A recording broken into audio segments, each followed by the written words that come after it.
പൂക്കളെ ഇഷ്ടപ്പെടാത്തവരായി ആരുമുണ്ടാകില്ല. തൃശ്ശൂർക്കാരുടെ കണ്ണിനും മനസ്സിനും കുളിരേകാൻ ഒരുക്കിയിരിക്കുന്നത് അക്ഷരാർത്ഥത്തിൽ പൂക്കളുടെ പൂരം തന്നെയാണ്. ഊട്ടി പുഷ്പോത്സവത്തിന് കിടപിടിക്കുന്ന തരത്തിലുള്ള പുഷ്പോത്സവമാണ് ശക്തനഗറിൽ ഒരുക്കിയിട്ടുള്ളത്. വിദേശത്തു നിന്നും ഇന്ത്യയിലെ വിവിധ സംസ്ഥാനങ്ങളിൽ നിന്നും ശേഖരിച്ച 100 കണക്കിന് പൂച്ചെടികളും ഫലവൃക്ഷങ്ങളും പുഷ്പമേളയുടെ മാറ്റുകൂട്ടുന്നു.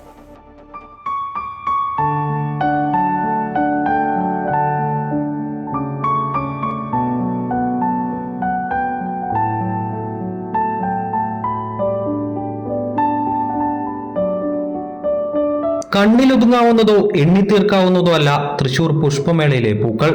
വീട്ടുമുറ്റങ്ങളിലെ ചെത്തി മുതൽ റോസ്, താമര തുടങ്ങിയ ഊരും പേരുമറിയാത്ത എത്രയോ പൂക്കൾ. അക്ഷരാർത്ഥത്തിൽ പൂക്കളുടെ പൂരം. പൂക്കൾ കൊണ്ടുള്ള വിവിധ വസ്തുക്കളും. ഇങ്ങനെ നീളുന്നു കാണികളുടെ മനം നിറച്ച കാഴ്ചകൾ.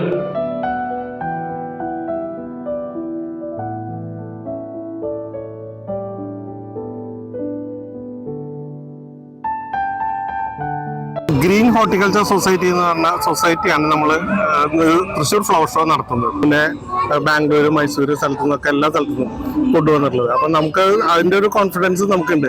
നല്ല രീതിയിൽ അറേഞ്ച് ചെയ്യാനായിട്ട് നമുക്ക് കഴിഞ്ഞിട്ടുണ്ടെന്നാണ് വിശ്വാസം. ശക്തൻ ഗ്രൗണ്ടിനെ പൂന്തോട്ടമാക്കിയിരിക്കുകയാണ് പുഷ്പോത്സവം. വിവിധ തരം സ്റ്റോളുകളും സന്ദർശകർക്കായി ഒരുക്കിയിട്ടുണ്ട്.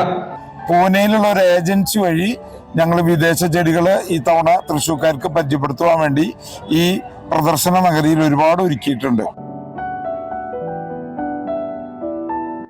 നിരവധി പേരാണ് പൂക്കൾ കാണാനും ഭംഗി ആസ്വദിക്കാനുമായി സായാഹ്നങ്ങളിലടക്കം ഇങ്ങോട്ടേക്ക് എത്തുന്നത്. അമൃത ന്യൂസ്, തൃശൂർ.